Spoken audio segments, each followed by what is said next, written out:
ఓం నమ శాంతాయ దివ్యాయ సత్యధర్మస్వరూపిణే స్వానందామృత తృప్తాయ సుందరాయ నమో నమ. ఇప్పుడు మనం ఆ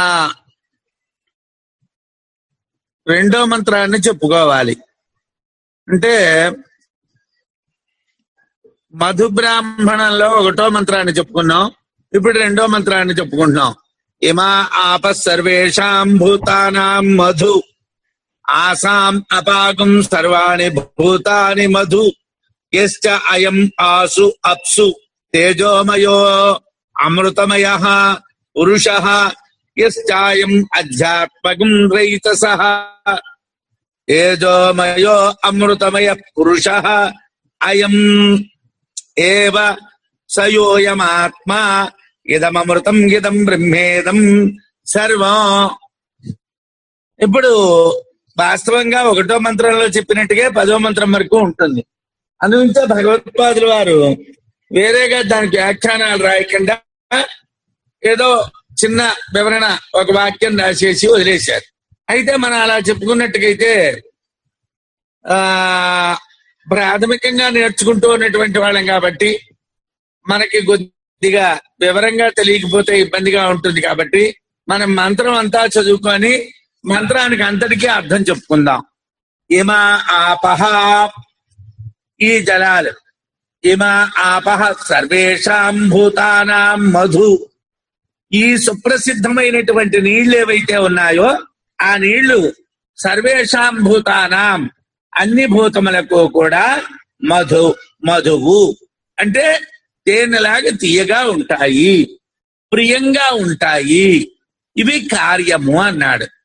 అంటే మధు అన్నటువంటిది ఏమిటంటే తేనె అని అర్థం కాదు, ప్రియమైనది అని.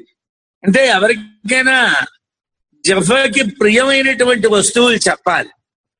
పూర్వకాలంలో అరణ్యాల్లో ఈ బ్రాహ్మణాలు అరణ్యకాలు అన్ని పుట్టాయి కాబట్టి అరణ్యాల్లో తీయనైనటువంటి వస్తువులు చెప్పాలంటే ఫలాలనైనా చెప్పాలి, తేనెనైనా చెప్పాలి. ఫలములనేటటువంటివి ప్రయత్నపూర్వకంగా తీపిదనాన్ని అనుభవించాలి, తేనె అనేటువంటిది అప్రయత్నంగా తీపిదనాన్ని అనుభవించవచ్చు. అంటే తేనె నాలుక మీద వేసుకుంటే చాలా తీయగానే ఉంటుంది, పండింటే రసం తీసుకొని తాగడము, దాన్ని ముక్కలు కోసుకొని తినడమో ఏదో చేస్తే దాంట్లో తీయదనం తెలుస్తుంది. ఫలముల యందుండేది కూడా రసమే, కానీ ఫలముల యందుండేటువంటి రసము కన్నా పుష్పముల యందుండేటువంటి తేనె మధురమైనటువంటిది. అదేమిటండి అంటే ఫలంలో ఆ తీపిదనమే వస్తుంది, కాకపోతే అది కనిపించదు.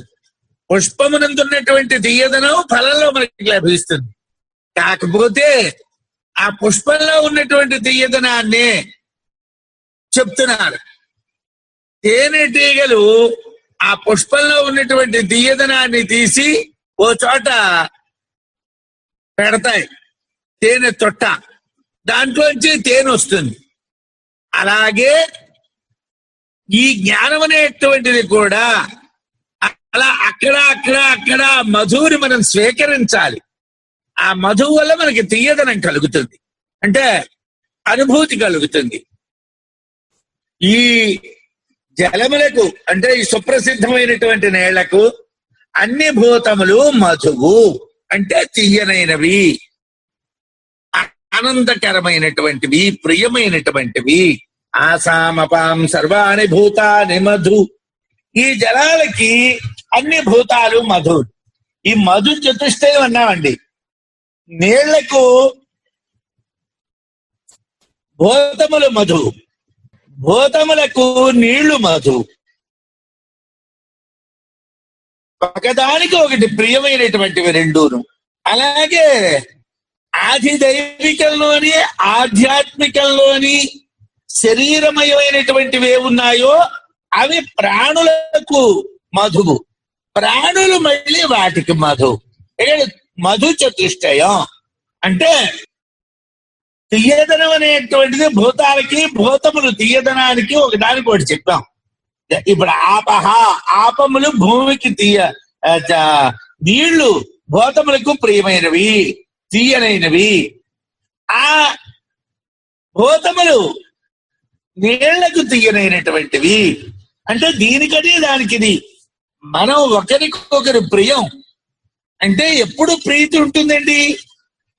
ఎవరి యందు ప్రీతి ఉంటుందండి? కొడుకు యందు తండ్రికి ప్రీతి ఉంటుంది, తండ్రి యందు కొడుక్కి ప్రియం ఉంటుంది, భార్య యందు భర్తకు ఉంటుంది, భర్త యందు భార్యకు ఉంటుంది. అంటే వాళ్ళు వాళ్ళ యొక్క సుఖాలు ఆనందాలు అన్ని వాళ్ళతో పంచుకుంటారు కాబట్టి ఒకళ్ళకి ఒకళ్ళు మధువు తీయనైనటువంటి వాళ్ళు.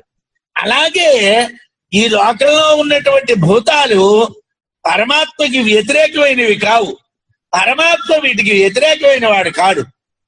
అంటే ఏమండి ఈ భూతములన్నీ కూడా ఆరోపితములైన అజ్ఞానాలు అంటున్నారు కదా, ఇవి పరమాత్మకి ప్రియమేమిటండి అని అంటే పరమాత్మకి కల్పితము యథార్థము అన్న తేడా లేదు. కల్పన కూడా ఆయన దగ్గర నుంచి వచ్చిందే, ఆరోపణ ఆయన దగ్గర నుంచి వచ్చింది.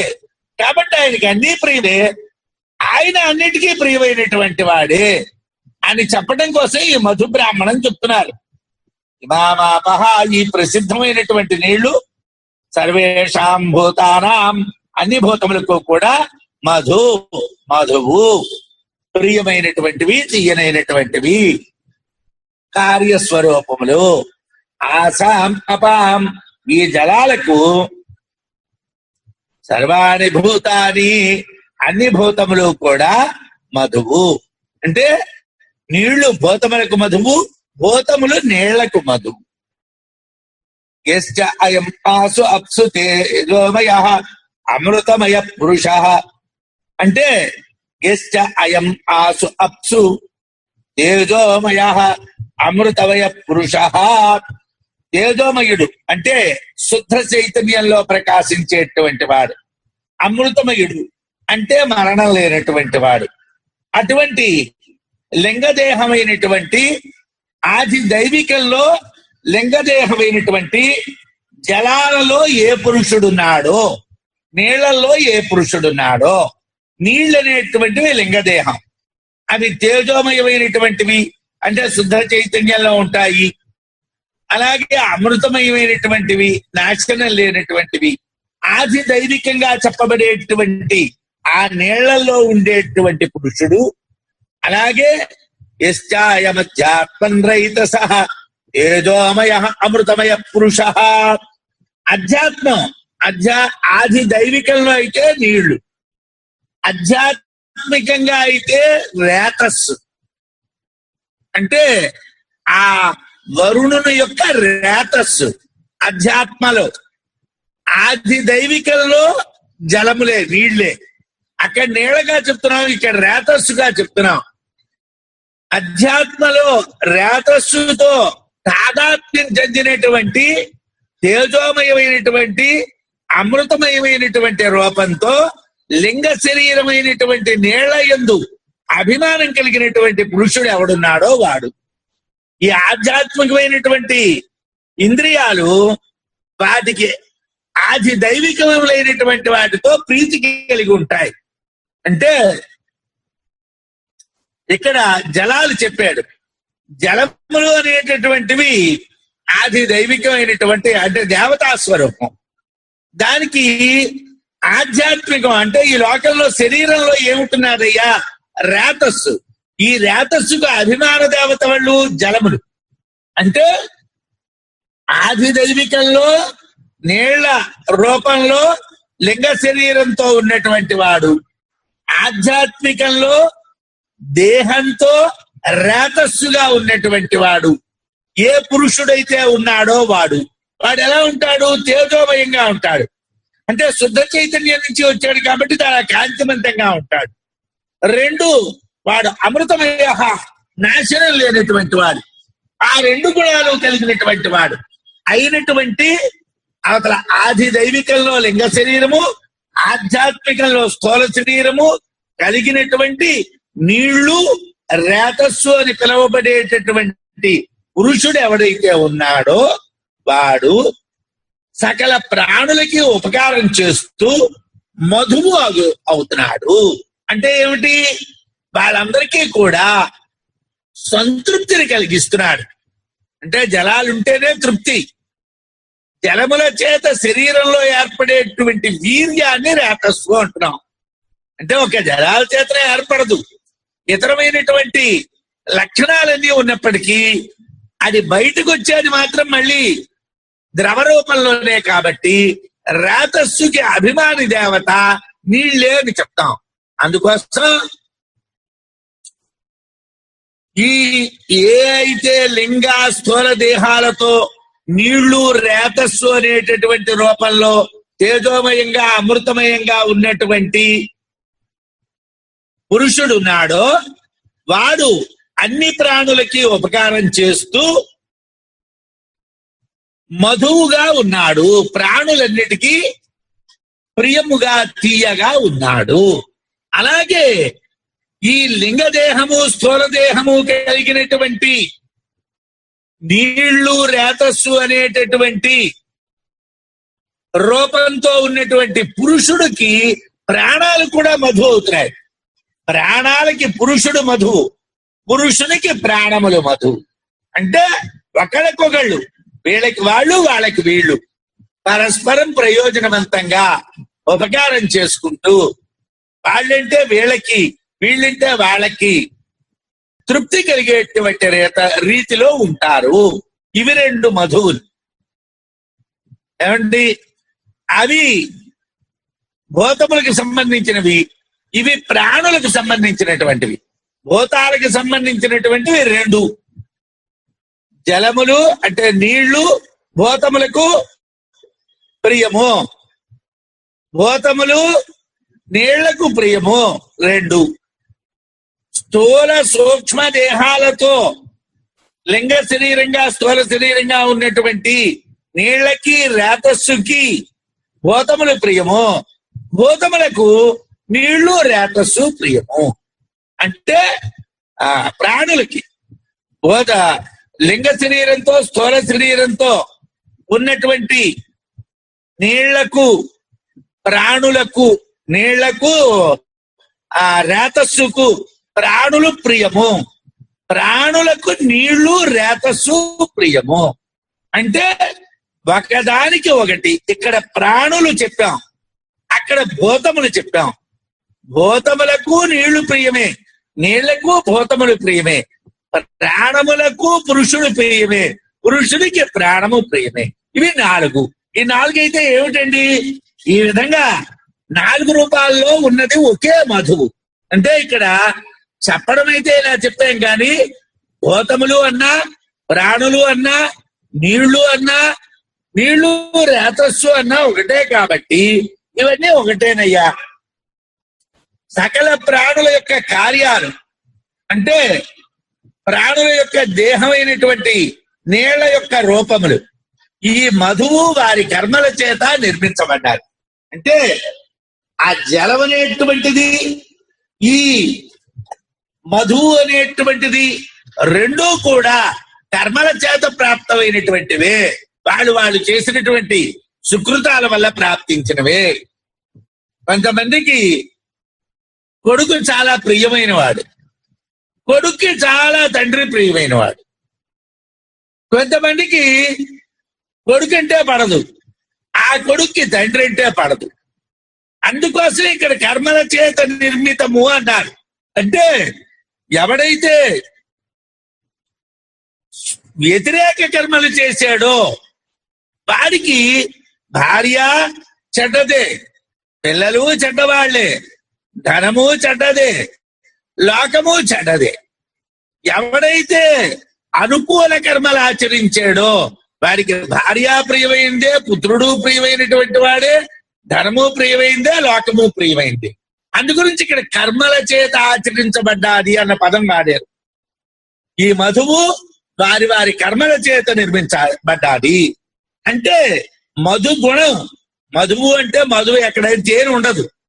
ఇందాక చెప్పాను కదా, భూతాలకి నీళ్లు, నీళ్లకి భూతాలు, పురుషునికి ప్రాణులు, ప్రాణులకి పురుషులు. ఆ ప్రియత్వం అనేటువంటిది ఎక్కడి నుంచి వచ్చింది? ఆ గుణం ఎక్కడి నుంచి వచ్చింది? వాళ్ళు చేసిన కర్మల నుంచి వచ్చింది.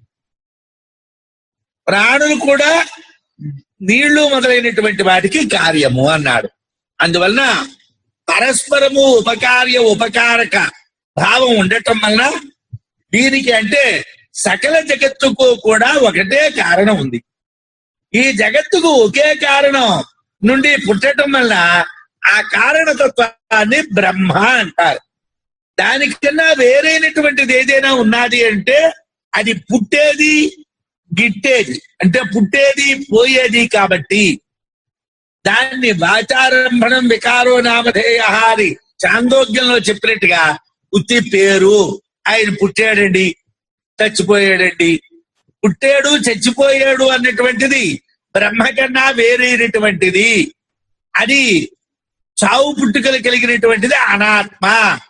ఏదైతే ఆత్మ ఉన్నాదో దానికి నాశనం లేదు. కాబట్టి అదే ప్రాణులు, అదే భూతములు, అదే తేజోమయమైన అమృతమయమైనటువంటి పురుషుడు, ఇదంతా బ్రహ్మము నుండే వచ్చినటువంటిది అని చెప్పి అయమేవ సయః అయమాత్మ, ఈ సర్వమైనటువంటి ఆత్మ ఏదో అది యాజ్ఞవల్క్యునిచే చెప్పబడినటువంటి ఇదం సర్వం యదయమాత్మ అనే ప్రతిజ్ఞావచనం చేత చెప్పబడిన ఆత్మే. అంటే ఇంతకు ముందు మైత్రేయికి చెప్తూ ఉన్నప్పుడు ఇదం సర్వం యదయమాత్మ అన్నాడు, ఇదంతా ఆత్మే అన్నాడు. ఇదంతా ఆత్మ అని ఏమిటైతే యాజ్ఞవల్క్యుడు చెప్పాడో అదంతా ఈ మధు చతుష్టయమే. ఈ 4 మధువులు చెప్పేనే ఇదే. అది ఏదైతే నేను ఇప్పుడు చెప్తున్నానో అదే నేను అప్పుడు చెప్పినటువంటిది. ఆ మధు చతుష్టయమే ఆత్మ. ఆ ఆత్మ అనేటువంటిదే అంతటా ఉన్నటువంటిది. మధు చతుష్టయమే అది. ఇదమృతం, ఆత్మ విజ్ఞానం అమృతత్వ కారణము అని మైత్రేయికి చెప్పారు. ఎవరు? యాజ్ఞవల్క్యుడు. ఆ చెప్పినటువంటి అమృతత్వమే ఇది. ఇప్పుడు నేను మధు అంటున్నానే, ఈ మధువే అమృతం. అంటే నేను ఈ ఆత్మ విజ్ఞానం అని ఏదైతే అక్కడ చెప్పానో ఆ ఆత్మ విజ్ఞానమే మధువు. అంటే ఇప్పుడు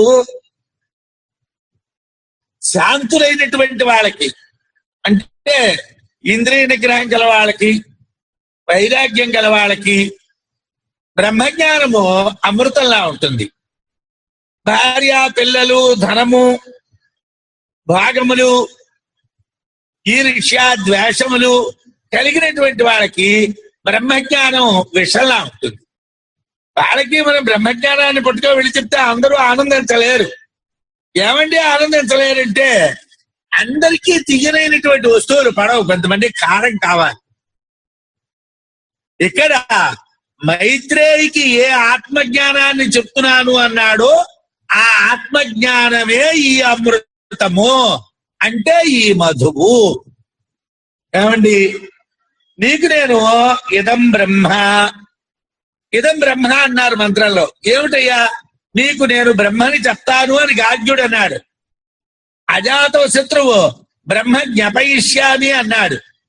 ఆ 2 పదాల చేత చెప్పబడ్డటువంటి ఏదైతే ఉన్నాదో ఆ 2 పదాల చేత బ్రహ్మతే ప్రవాణి, బ్రహ్మతే జ్ఞాపయిష్యామి అన్నటువంటి 2 పదాల చేతను చెప్పబడినటువంటి బ్రహ్మ పదార్థం ఇదే, ఈ మధు చతుష్టయమే.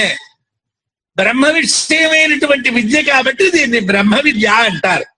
ఆ బ్రహ్మజ్ఞానమే ఇదం సర్వం, ఇదంతా బ్రహ్మజ్ఞానమే. ఇదంతా ఈ మధు చతుష్టయం అంటే బ్రహ్మజ్ఞానమే.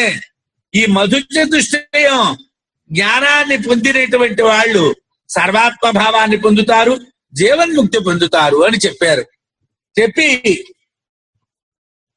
3వ మంత్రం అయమగ్ని సర్వేషాం భూతానాం మధు అస్యాగ్నే సర్వాణి భూతాని మధు యశ్చ అయం అస్మిన్ అగ్నౌ తేజోమయ పురుషః యశ్చ అయం ఆధ్యాత్మకం వాంగ్మయస్తేజోమయః అమృతమయ పురుషః అయమేవ సః యః అయమాత్మ ఇదమృతం ఇదం బ్రహ్మ ఇదగం సర్వం. ఇక్కడ కూడా మామూలుగా అయితే మనం అంతా చెప్తూ అక్కర్లేదు, కింద మంత్రంలాగే అనుకోవచ్చు. కానీ మరోసారి మనం పురస్చరణ చేసినట్టుగా అవుతుంది. కాబట్టి మంత్రార్థం అంతా చెప్పుకుంటే ఈ 10 పదాలు ఐశ్వరికల్లా 4 మధువులంటే ఏమిటి, అదే బ్రహ్మ ఎలాగా, అదే అమృతం ఎలాగా, అదే అంతా ఎలాగా అన్నది మన బుద్ధిలో పట్టి మనం సర్వ వస్తువుల యందు ప్రీతినే పెంచుకుంటాం, ద్వేషాన్ని వదులుకుంటాం. అంటే నాకు మీరు ఇష్టమైతే మీరు నాకు ఇష్టం, నేను మిమ్మల్ని ఇష్టపడితే మీరు నన్ను ఇష్టపడతారు, నేను మిమ్మల్ని ద్వేషిస్తే నన్ను మీరు ద్వేషిస్తారు. కాబట్టి మనం దాన్ని ఎలా పొందాలి, సర్వాత్మ భావాన్ని ఎలా పొందాలి, అలాగే జీవన్ముక్తిని ఎలా పొందాలి అంటే అయమగ్ని, ఈ ప్రసిద్ధమైనటువంటి అగ్ని ఏదైతే ఉన్నదో సర్వేషాం భూతానాం, అన్ని భూతములకు మధు లాంటిది, తీయనైనటువంటిది కార్యము. అస్య అగ్నే అంటే ఈ అగ్నికి సర్వాణి భూతాని, అన్ని భూతములు మధు, తీయనైనటువంటివి, వాటి కార్యము. అంటే అగ్ని అన్ని భూతములకు తీయనైంది, అన్ని భూతములు అగ్నికి తీయనైనటువంటి, ఒకరికొకరు అగ్ని భూతములు. ఇందాకలా నీళ్లు భూతములు చెప్పుకున్నాం. అయితే ఇంకా రెండో దాంట్లోకి వస్తే యస్మిన్నగ్నౌ తేజోమయ అమృతమయ పురుష, వాక్యార్థాన్ని చెప్తున్నాను. పదార్థ అర్థం ఒక మంత్రంలో చెప్పుకున్నాం కాబట్టి అదే విధానంలో ఇక్కడ కూడా ఉంటుంది. కాబట్టి యశ్చాయం అంటే పదానికి చెప్పాలంటే ఏ ఆ ఈ అస్మిన్ అగ్నౌ తేజోమయ, ఈ అగ్ని యందు తేజోమయమైనటువంటి అమృతమయమైనటువంటి పురుషుడున్నాడు. తేజోమయం అంటే ఇందాకలా చెప్పినట్టుగానే శుద్ధ చైతన్యం నుండి వచ్చినటువంటిది. అలాగే అమృతమయం అంటే మరణం లేనటువంటిది. అటువంటి లింగదేహం అంటే ఇక్కడ అగ్ని దైవికం, ఆది దైవికం కాబట్టి లింగదేహం. ఆధ్యాత్మికం అయితే స్థూల దేహం. ఏమండి, మనం ఇందాకలా నీళ్లు చెప్పుకున్నాం. నీళ్ళు అనేటువంటిది భౌత పదార్థం, రేతస్సు అనేటువంటిది శరీరంలో ఉండేటువంటిది. ఇదే ద్రవమే, రక్తము ద్రవమే, ద్రవ రూపంలోనే ఉన్నది. రేతస్సు ద్రవ రూపంలోనే ఉన్నది. కానీ ప్యూర్ గా నీళ్లే ఉండవు. నీళ్లు రక్తం రూపంలోనైనా ఉన్నాయి, రేతస్సు రూపంలోనైనా ఉన్నాయి. కానీ ఒక 10 బిందెలు నీళ్లు తాగితే 10 బిందెల నీళ్లు శరీరంలో స్టాక్ అయితే ఏదో మరి నేను వైద్యులకు చెప్తున్నా, చెప్పకూడదు, జలోదరం వచ్చిందని చస్తాడు. ఏమండి, వాడి పొట్ట పెరిగిపోయి ఊపిరి ఆడక అంటే అది నీరు బహుశా రక్తంగా మారదు, లేకపోతే వీర్యంగా మారదు, రేతస్సుగా మారదు, మరేమిటవుతుందో కానీ వాడు చచ్చి ఊరుకుంటాడు. అలాగే ఇక్కడ అగ్ని అనేటువంటిది శుద్ధ చైతన్యం నుంచి అమృతమయమైనటువంటిది.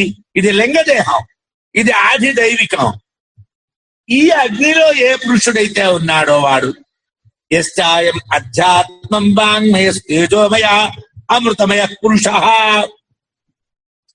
ఇక్కడ అగ్ని వాక్కుని ప్రేరేపిస్తుంది. చాలాసార్లు చెప్తున్నాను మీకు. ఎవరికైతే అగ్నిర్మే వాచిశ్రుత వాక్ హృదయే హృదయం మయి అహమృతే అమృతం బ్రహ్మణి మహన్యాసం చెప్పేటప్పుడు చెప్తారు. ఎవరి మాటల్లో కానీ అగ్ని ఉంటుందో వాళ్ళ మాట 10 కిలోమీటర్ల దూరానికే వినిపిస్తుంది. ఎవరి గొంతుకులోని అగ్ని ఉండదో వాడు మాట్లాడితే వాడికే వినిపిస్తుంది. అందుకోసం అగ్ని వాంగ్మయ పురుష. వాంగ్మయ అధ్యాత్మం అంటే స్థూల దేహంలోని మీకు శరీరంలో అగ్ని బాగా ఉన్నదా లేదా అంటే, బాగా ఉండడం అంటే మనకి కాల్చినంతని కాదు, మనకి కావలసినంత బహుశా థర్మామీటర్లు పెట్టి చూస్తారు. ఏదో 98.4 ఎంతో శరీరంలో వేడి ఉన్నదా లేదా. ఆ వేడి ఎక్కడెక్కడ పనిచేస్తున్నదండి? శరీరం అంతా పనిచేస్తున్నాడు. ఆ చల్లబడిపోతే పూర్వం చలవలకి అమ్మేసే చస్తాడు అనేవాడు పేరు. వాస్తవం నాకు తెలియదు కానీ అంటే ఏమైందో తెలియదు మనకి. ఈ అగ్ని ఉంటే మాట వస్తుంది, ఈ అగ్ని ఉంటే చిన్నది అరుగుతుందండి, దాన్ని జఠరా అగ్ని అంటారు. అది కడుపులో లేదనుకోండి చిన్నది అరగదు. దానికి మళ్ళీ ఏవో సబ్స్టిట్యూట్ గా అరిగించేటువంటి వస్తువుల్ని పంపిస్తే కానీ ఆ చిన్న పదార్థం అరక్క బాధపడాలి. కడుపులో అగ్ని ఉండాలి. అలాగే అపానం దగ్గర కూడా అగ్నితో కూడుకున్న వాయువు ఉండాలి, లేకపోతే మోషణ అవదు. అంటే ప్రతి చోట అగ్ని ఉండాలి, బహుశా అన్ని అవయవాల్లోనే అగ్ని ఉండాలి. దాన్ని మనకి స్పష్టంగా తెలియచేసేటువంటిది వాంగ్మయ పురుష, మాట తెలియచేస్తుంది. మిగతా చోట్ల ఎక్కడున్నదంటే వైద్య వృత్తి వల్ల ఆ లోపల ఉండేటువంటి శారీరకమైన ఏర్పాట్లు తెలిసిన వాళ్ళకి తెలిస్తే తెలియచ్చు, కానీ సామాన్యులైనటువంటి వాళ్ళని మనకి అగ్నిశక్తి ఎక్కడ తెలుస్తున్నదండి అంటే మాటలో తెలుస్తున్నది, వాక్కు. అందుకోసం అధ్యాత్మంలో వాక్కు, ఆది దైవికంలో అగ్ని, అధ్యాత్మంలో అదే వాక్కు. అది అమృతమయమైనటువంటిది, తేజోమయం అంటే చైతన్యం నుండి వచ్చినటువంటిది. అది వాక్కుతో నిండినటువంటిది, వాక్కు వికారం అన్నమాట. దాని నుండి వచ్చేటువంటిది ఏదైతే ఉన్నాదో విశేషమైనటువంటి అగ్ని, తేజోమయమైనటువంటి అమృతమయమైనటువంటిది లింగ శరీరమునందు అభిమానం కలది. అంటే ఈ వాక్ అనేటువంటి దానికి అగ్ని అంటే అభిమానం. ఎలాగైతే ఇందాక మనం చెప్పుకున్నప్పుడు రేతస్సు జలాభిమాని అన్నామో, అలాగే వాక్కు అగ్ని అభిమాని, అభిమాని అయినటువంటి పురుషుడు ఉన్నాడో అది సకల ప్రాణులకు ఉపకారం చేస్తూ మధువు. అంటే ఆ లింగదేహమైనటువంటి అగ్ని, స్థూలదేహమైనటువంటి మాట అన్ని ప్రాణులకు ఉపకారం చేస్తూ మధు. ఈ లింగాభిమాని అగ్నికి వాక్కుకు కూడా ప్రాణులు మధు. అంటే ప్రాణులకు వాళ్ళు మధువు, వాళ్ళకి ప్రాణులు మధు. ఇందాక చెప్పినట్టుగానే ఈ విధంగా ఎవరైతే 4 రూపాల్లోని ఉన్నటువంటి మధువును తెలుసుకుంటారో సకల ప్రాణుల యొక్క కార్యాలు, ఈ మధు వాళ్ళ యొక్క కర్మల చేత నిర్మించబడినటువంటిది. ఎందుకంటే ఈ శరీరంలో అగ్ని బలంగా ఉండడం, జలములు బలంగా ఉండడం, వాయువు బలంగా ఉండడం, శరీరం ఆరోగ్యవంతంగా ఉండడం, ఆయుష్ ఉన్నంతకాలం ఆరోగ్యం కలిగి ఉండడం, ఇదంతా కూడా మన కర్మల చేత లభించింది, మనం చేసినటువంటి కర్మల వల్లనే. లేకపోతే కొన్ని అవయవాలు పనిచేయవు, చేసినట్టుగా తెలియకుండా పనిచేస్తాయి. వాటన్నిటికీ కర్మలే కారణం. ఈ మధువు అనేటువంటిది వాళ్ళ కర్మల చేత నిర్మించబడ్డాది. అంటే మధుగుణం. ప్రాణులు కూడా అగ్ని మొదలైనటువంటి వాటి కార్యాలు అని చెప్పారు. అందువల్ల ఇవి పరస్పరం ఉపకారం చేసుకుంటూ ఈ 4 భూతాలు అగ్ని, అగ్ని భూతాలు, ప్రాణులు అగ్ని వాక్కు, అగ్ని వాక్కు ప్రాణాలు. అంటే ఇట్టించుడు అట్టించుడు ఒకరికొకరు ఉపకారం చేసుకుంటూ ఉపకారిక భావం కలిగి ఉంటూ, అయితే ఈ సకల జగత్తుకి కూడా ఒకే కారణం, ఒకదాని నుండే పుట్టడం వల్ల ఆ కారణతత్వం ఒకటే బ్రహ్మే. దానికన్నా వేరైనటువంటిది ఏదైనా పుట్టి పోయేటువంటిదే కాబట్టి అది ఉత్తి పేరు మాత్రమే, ఆచారంభమైనటువంటి వికారం నామధేయం మాత్రమే, అంతకన్నా వేరు కాదు. అయమేవ సహ యహ అయమాత్మ, ఈ సర్వమైనటువంటి ఆత్మ ఏదో ఉన్నాదో, ఆత్మ ఏదో అది ఏమిటయ్యా? అది యాజ్ఞవల్క్యుని చేత చెప్పబడినటువంటి ఏదన్ సర్వం యద అయమాత్మ అనేటువంటి ప్రతిజ్ఞావాక్యం. అంటే మనం మొట్టమొదటిలో చెప్పుకున్నాం, ప్రతిజ్ఞని నిగమనం చేత మళ్ళీ చెప్పొచ్చు అని. ముందు అక్కడేమో మైత్రేయికి ఇదంతా ఆత్మ అని చెప్పాడు. దాన్ని మధుబ్రాహ్మణంలో నిగమనం చేస్తున్నాడు. అంటే హేతువులు చెప్పి అది ఇదేనమ్మా, నేను నీకు అక్కడ ఆత్మ అని చెప్పాను కదా, అదే ఇదమ్మా, అంతా ఇదేనమ్మా, ఇది మధు చతుష్టయమేనమ్మా. ఇదం అమృతం. ఆత్మ విజ్ఞానం అమృతత్వ కారణము అని మైత్రేయికి చెప్పాడు కదా, ఆ అమృతం ఇదేనమ్మా, ఆత్మ విజ్ఞానం ఇదేనమ్మా. ఇదం బ్రహ్మ. చూడు, అప్పుడు గాలికి అజాత శత్రువు బ్రహ్మ చెప్తాను, బ్రహ్మనే బోధిస్తాను అన్న మాటలు అన్నారు చూడు, అదంతా ఇదేనమ్మా, మరి వేరేగా ఏమీ లేదమ్మా అన్నటువంటి ఈ మధు చతుష్టయం ఏమైతే ఈ అంటే మధువులు ఉన్నాయో ఆ మధు చతుష్టయం అనేటువంటిది నేను నీకు ఇక్కడ చెప్తున్నాను. బ్రహ్మ విషయమైనటువంటి విద్య కాబట్టి ఇది బ్రహ్మ విద్య. ఆ బ్రహ్మజ్ఞానమే ఇదంతా. ఇదం సర్వం అంటే బ్రహ్మజ్ఞానమే ఇదంతా. ఎవరైతే ఈ మధు చతుష్టయ జ్ఞానం కలిగి ఉపాసిస్తారో వాళ్ళు సర్వాత్మ భావాన్ని జీవన్ముక్తిని అంటే అగ్నిని వాక్కుని తెలుసుకుంటే అవి ప్రాణాలకు ఉపకారం, ప్రాణాలు వాటికి ఉపకారం. అగ్ని భూతాలకు ఉపకారం, భూతాలు అగ్నికి ఉపకారం. ఇలా ఈ 4 తెలుసుకునేటువంటి వాడు ఇదే మధు చతుష్టయం, ఇదే ఆత్మ, ఇదే బ్రహ్మము. ఈ బ్రహ్మము నుండి అంతా జరిగింది. అనాత్మ జ్ఞానం అనేటువంటిది ఉత్తి నామం తప్పిస్తే ఏమీ కాదు. ఇదే నేను నీకు ఇదయం ఆత్మ అని చెప్పినటువంటి మాట కానీ, సర్వం ఇదం ఆత్మ అని చెప్పిన మాట కానీ లేదు, బ్రహ్మ బోధిస్తాను అన్నటువంటి మాట కానీ, ఆత్మ విజ్ఞానమే అమృతం అనేటువంటి మాట కానీ ఈ మధు చతుష్టయమేనయ్యా. ఒక దానికోటి ప్రియం అవటమే.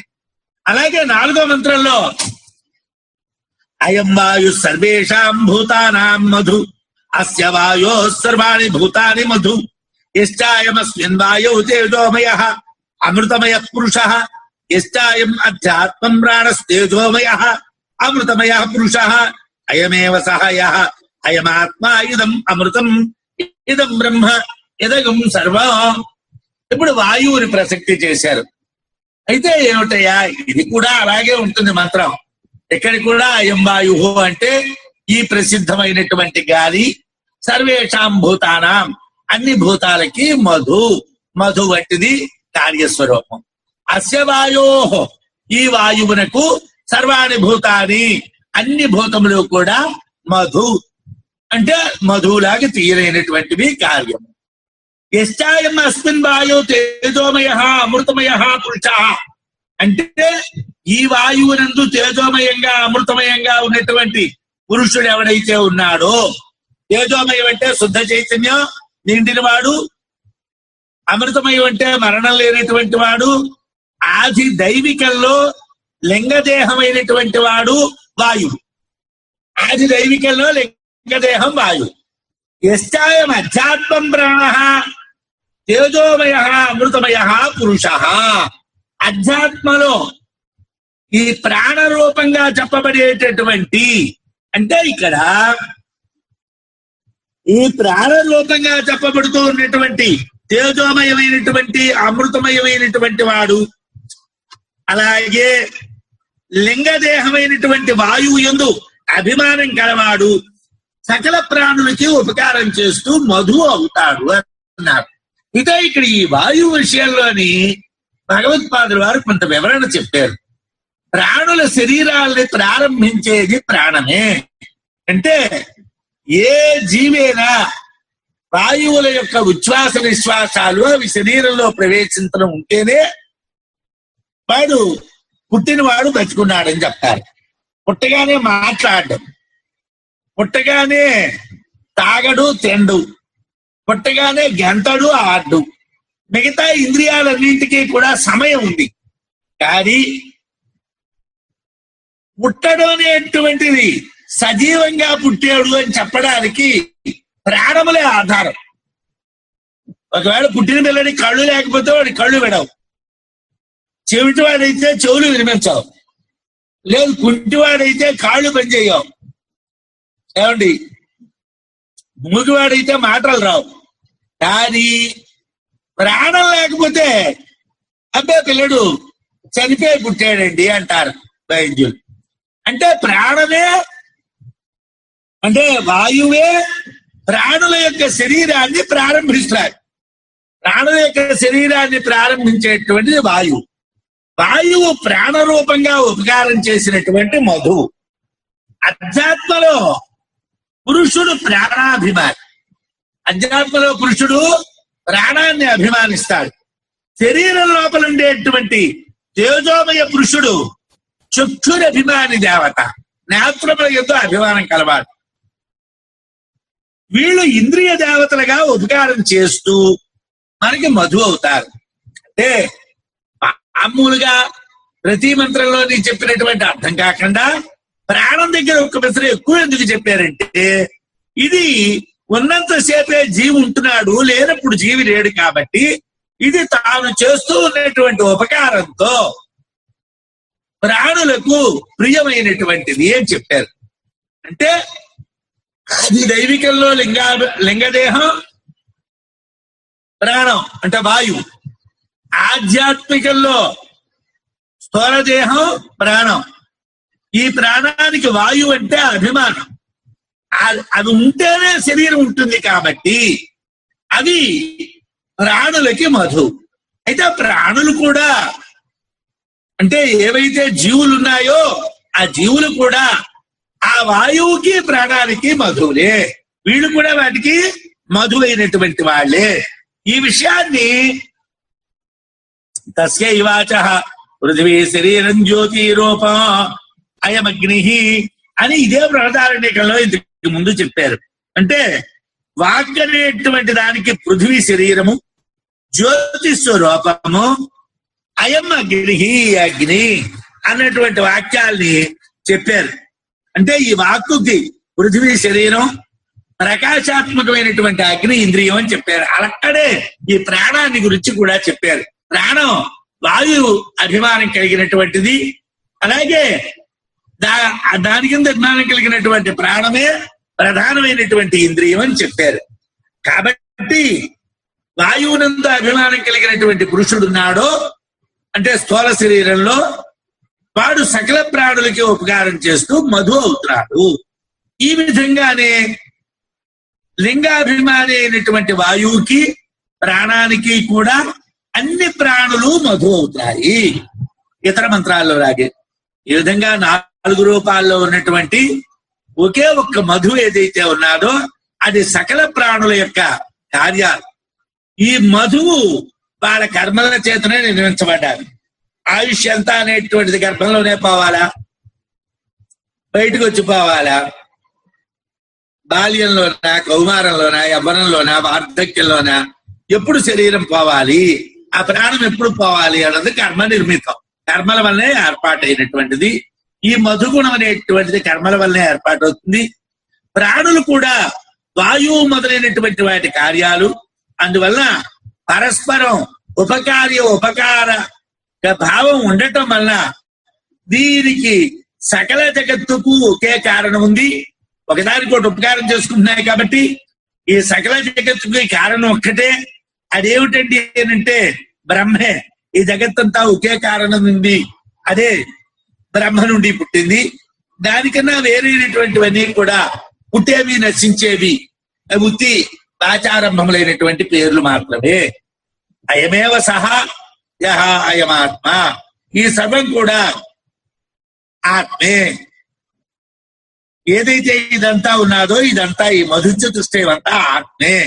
యాజ్ఞవల్క్యుడి చేత ఇదం సర్వం యదవేయమాత్మ అని మైత్రేయికి చెప్పబడ్డటువంటి ప్రతిజ్ఞావచనం ఏదైతే ఉన్నాదో ఆ ఆత్మ ఇదే అంటే దీన్ని నిగమనం చేశాం. ఇది మధుచతుష్టయం, ఇదం అమృతం. ఆత్మ విజ్ఞానం అని ఏదైతే మైత్రేయికి చెప్పామో అది ఇదే అంటే అమృతం ఇదే. ఇదం బ్రహ్మ, నీకు బ్రహ్మ చెప్తాన్ని, బ్రహ్మని బోధిస్తాన్ని ఏదైతే గార్గ్య అజాత శత్రువు అన్నామో అది కూడా ఈ బ్రహ్మ మధు చతుష్టయమే.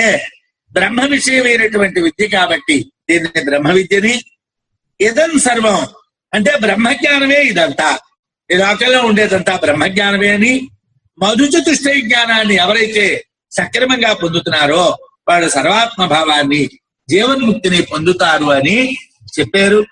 సుమారు మనం 40 నిమిషాలు చెప్పుకున్నాం కాబట్టి ఈ రోజుకి ఆపేద్దాం. స్వస్తి.